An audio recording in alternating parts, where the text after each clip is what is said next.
उत्साह के साथ पंडुम मनाने वाला आदिवासी समाज छत्तीसगढ़ सरकार द्वारा आयोजित बस्तर पंडुम को लेकर अपनी नाराजगी व्यक्त कर रहा है।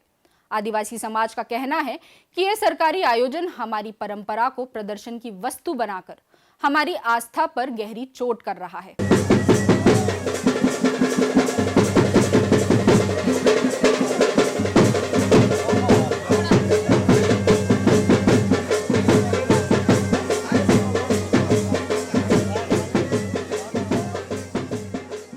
नमस्कार, खबरों की खबर में आपका स्वागत है। छत्तीसगढ़ सरकार बस्तर के आदिवासियों की लोक संस्कृति और परंपराओं को प्रदर्शित करने बस्तर पंडुम का आयोजन कर रही है। जनपद, जिला और संभाग स्तर पर होने वाले बस्तर पंडुम की शुरुआत जनपद स्तर से हो चुकी है, लेकिन इस आयोजन को लेकर विवाद पैदा हो गया है। बस्तर पंडुम को आदिवासियों की आस्था व परंपरा के साथ खिलवाड़ बताते हुए सर्व आदिवासी समाज इसका विरोध कर रहा है। समाज के लोगों का कहना है कि बस्तर में पंडुम का अलग ही महत्व है और आदिवासी परंपरा के अनुसार पंडुम हर ऋतु के आधार पर मनाया जाता है और सभी पंडुम को मनाने की एक विधि होती है जिसमें गांव के देवी धाम भी शामिल होते हैं।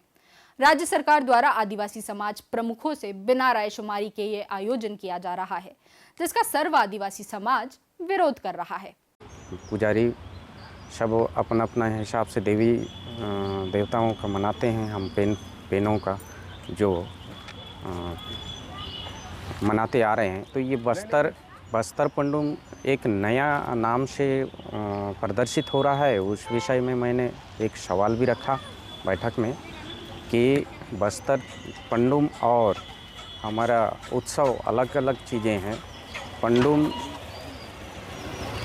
और उत्सव, इसके बारे में हमको जानना पड़ेगा। और गुटुल व्यवस्थाओं में पंडुम नहीं होता है। रेला पाटाओं के साथ, हमारे रेला गीत कहानियों के साथ जो है उत्सव मनाते हैं। पंडुम जो है हमारे देव गद्यार औड़ में हम अपने बीच पंडुम, माटी त्यौहार, ये सारी चीज़ हम देवी देवों के एक आस्था के साथ जुड़ा हुआ है। जो आस्था हमारा एक नाम परिवर्तित नहीं हो सकता, वहाँ सारे ट्राइबल जनजातियों में निहित है। और उसको एक अचानक बस्तर पंडुम के नाम से अब सरकार हो चाहे पार्टी वाइज हो, जो भी है कहना चाहिए, वो मना रही है। तो हमारी जो ट्राइबल है, हमारी जो जनजातियां हैं, उसमें हिस्सा नहीं लेने का निर्णय लिया है। और वाकई में वो हमारे आस्था के साथ खिलवाड़ है एक तरह का, क्योंकि उसमें गायता पटेल पुजारी ऑलरेडी नार व्यवस्थाओं को संरक्षित करके रखे हुए हैं। देवी और देवताओं का जो रही पेनपुर के होते हैं, वो हम उनके अधीन रहते हैं। उनके हिसाब से जो है हाका पाड़ के या एक सूचना प्रसारण करके जो है उन लोग ने गांव-गांव में मनाने का एक फैसला लेते हैं। जैसे अभी आम पंडुम रास्ते में है, यानी सामने में है। अब वो आम पंडुम जब तक पंडुम नहीं मनाएंगे आम का, तब तक उसको तोड़ते नहीं हैं, ना खाते नहीं हैं। और खाया भी गया है तो उस परिवार में दुख दर्द या जो स्वप्न के माध्यम से उसको गलती का एहसास करा देती है। तो आज बस्तर पंडुम मना रही है सरकार। अगर मान लो वहाँ प्रदर्शित किया जाएगा उस पंडुम के पहले, तो फिर वो हमारा संस्कृति के खिलाफ होगा और हमारे देवी पुरखे जो है पेन पुरखे नाराज़ होके उस परिवार को, जिसने हाथ लगाएगा सबसे पहले उस बीज को या आम का फल को, तो उसके साथ फिर नाइंसाफ़ी होगा और वो दुख मने देगा, उसको तकलीफ़ देगा। सरकार द्वारा आयोजित बस्तर पंडुम में आदिवासी जनजातीय नृत्य, गीत, नाट्य, वाद्य यंत्र, पारंपरिक वेशभूषा, आभूषण, शिल्प, चित्रकला और जनजातीय व्यंजन और पारंपरिक पेय से जुड़ी प्रतियोगिता का आयोजन किया जा रहा है। इसके अलावा बस्तर पंडुम के माध्यम से बस्तर के लोक जीवन को प्रदर्शित किया जा रहा है। सर्व आदिवासी समाज के अध्यक्ष प्रकाश ठाकुर का कहना है कि शासन द्वारा जो पंडुम मनाया जा रहा है, उसे समाज पंडुम नहीं मानता है, वह खाली एक प्रतियोगिता है। शासन द्वारा पंडुम के नाम से आदिवासी परंपराओं के साथ खिलवाड़ किया जा रहा है। इसके लिए आदिवासी समाज ने बस्तर संभाग आयुक्त को ज्ञापन सौंपकर सरकारी पंडुम में गांव के देवी देवताओं को शामिल नहीं किए जाने की भी मांग की है। ठाकुर ये भी बताते हैं कि हर ऋतु के आधार पर आदिवासी पंडुम मनाया जाता है। हम जो भी फसल उगाते हैं उसका एक निश्चित समय रहता है। इस फसल को अपने गांव के कुल देवी देवताओं को भोग लगाने के बाद ही इसको ग्रहण करते हैं और इसे ही पंडुम कहा जाता है। लेकिन शासन द्वारा इन रीति रिवाजों को प्रदर्शनी के माध्यम से पेश कर आस्था के साथ खिलवाड़ किया जा रहा है। इसलिए सरकारी पंडुम में समाज के लोगों को शामिल नहीं होने के लिए भी कहा गया है।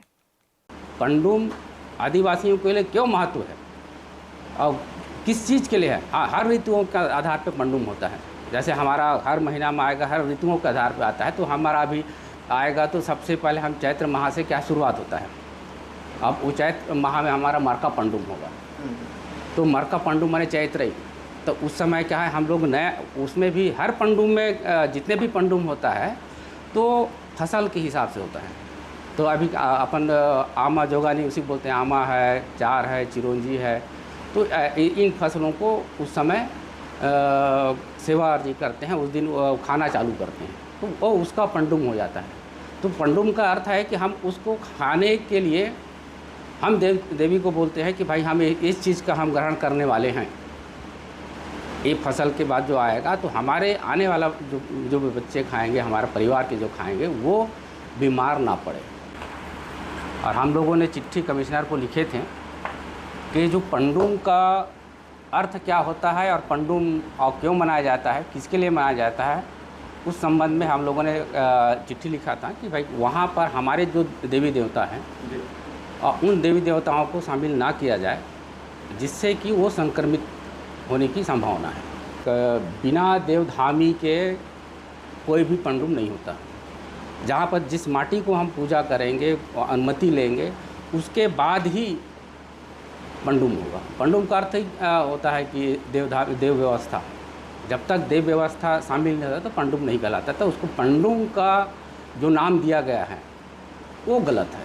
हम उसको तो पंडुम मानेंगे ही नहीं। बिना गायता पुजारी के, सिरा गायता के, वो जिस स्थान में हम पंडुम मनाते तो उस स्थान को अनुमति लिया जाता है, तब वो पंडुम कहलाएगा ना। तो ये लोगों तो ये है, प्रतियोगिता है। बस्तर पंडुम में स्पर्धा 3 चरणों में की जा रही है। इसके लिए जनपद स्तरीय प्रतियोगिता 12 मार्च से शुरू हो गई है, जो 20 मार्च तक चलेगी। इसके अलावा जिला स्तरीय प्रतियोगिता 21 मार्च से 23 मार्च और संभाग स्तरीय प्रतियोगिता जो कि दंतेवाड़ा में 1 अप्रैल से 3 अप्रैल तक संपन्न होगी। अरे देखिए, कई लोग जो है ना, किसी भी सरकार के कार्यक्रमों को समझे बगैर अनाप शनाप अनगर्ल बातें कहते हैं। उसको समाज में उस प्रकार उस बातों को ध्यान देना नहीं चाहिए। यहाँ पर जो छोटी मोटियां कमियां होती हैं उसको आगे कैसे ठीक किया जाए, उस पर विचार विमर्श होना चाहिए, ना कि किसी कार्यक्रमों का, किसी चीज का विरोध करना।